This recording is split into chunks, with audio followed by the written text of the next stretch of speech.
গাউনে নিঃশ্বাস আটকে পোজ দিলেন ঋতুপর্ণা।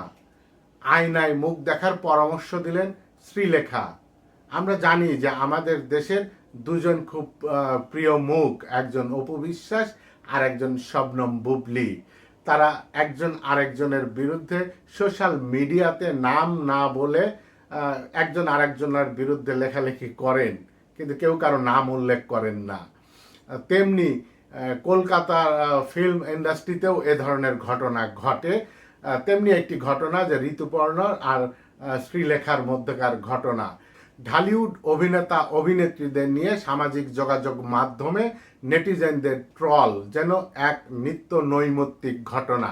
বিশেষ করে প্রথম সারির তারকাদের পোশাক কিংবা লাইফস্টাইল নিয়ে কাটাছেঁড়া করতে যেন ওস্তাদ নেটিজেনরা।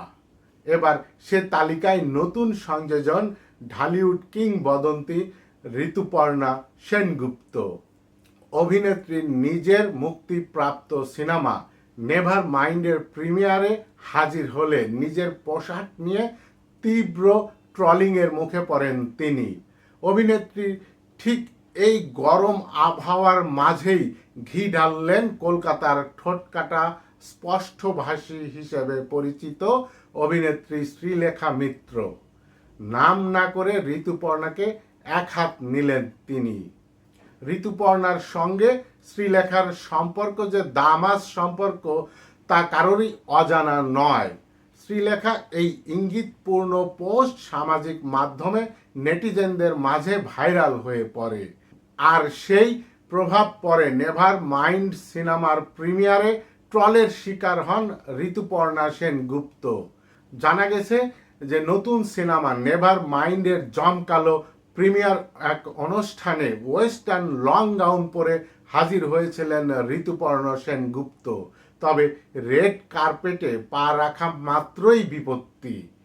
পাপারাজ্জি ও ক্যামেরার সামনে পোজ দিতে গিয়ে নিজের পোশাক নিয়ে চরম অস্বস্তিতে পড়তে দেখা যায় এই অভিনেত্রীকে। সেই ভিডিও ও ছবি সামাজিক যোগাযোগ মাধ্যমে ছড়িয়ে পড়তেই ট্রলের বন্যা বয়ে যায়। নেটিজেনদের একাংশ মন্তব্য যে পোশাক পরে স্বাচ্ছন্দ্য বোধ করা যায় না, তো জোর করে তেমন পোশাক পরার মানে কি? আবার কেউ কেউ তার ফ্যাশন সেন্স নিয়েও তীব্র কটাক্ষ করতে শুরু করেন। আবার কেউ কেউ বয়স নিয়েও ঋতুপর্ণাকে খোঁচা দেন। কারো মতে আবার নিঃশ্বাস আটকে ভুঁড়ি লুকানোর চেষ্টা করেছেন এই অভিনেত্রী। ঋতুপর্ণার এই পোশাক বিভ্রাট ও ট্রলিংয়ের খবর সামাজিক যোগাযোগ মাধ্যমে চাউর হতেই শ্রীলেখা মিত্র একটি তীক্ষ্ণ পোস্টে লিখেছেন যে পোশাক আপনার পরা উচিত, এমনটি হওয়া উচিত নয় যে পোশাক আপনাকে দমিয়ে দিচ্ছে বা আপনার উপরে চেপে বসেছে। মনে কোনো সন্দেহ থাকলে অবিলম্বে একটা বড় আয়নায় দেখে নেওয়া উচিত। অবশ্য বলে রাখি, এখানে আমি কাউকে বডি শেমিং বা এইজ শেমিং করছি না। শ্রীলেখা স্পষ্ট করে দিয়েছেন যে তিনি কারো বয়স বা শারীরিক গঠন নিয়ে কুরুচিকর মন্তব্য করছেন না, কিন্তু এমন পোশাক পরা উচিত যা ব্যক্তিত্বকে ফুটিয়ে তোলে, অস্বস্তিতে ফেলে দেয় না। ফুল সাইজের আয়নায় দেখার পরামর্শ দিয়ে তিনি যে পরোক্ষভাবে ঋতুপর্ণার ফ্যাশন চয়েসকেই তুলোধনা করলেন তা নিয়ে কোনো দ্বিমত নেই স্টুডিও টলিপাড়ায়।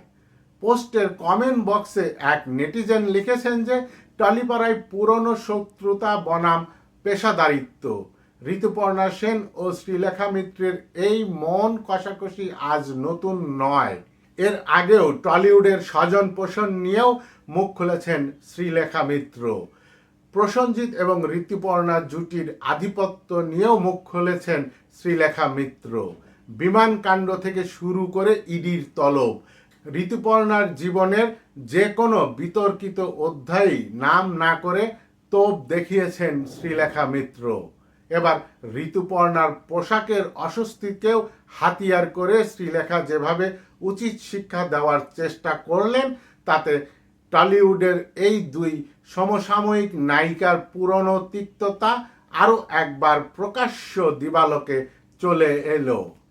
এটা আমরা যতই বলি যে শুধুমাত্র আমাদের দেশে যে শবনম বুবলির ঘটনা, যে একজন আরেকজনকে নাম না জেনে লেখালেখি করেন, কিন্তু এইটা শুধু আমাদের দেশে না, এইটা আরো অনেক জায়গাতেই আছে। আজকে আমরা দেখলাম যে টলিউডের ঋতুপর্ণ এবং শ্রীলেখা মিত্রের মধ্যেও এক ধরনের স্নায়ুযুদ্ধ দ্বন্দ্ব চলছে।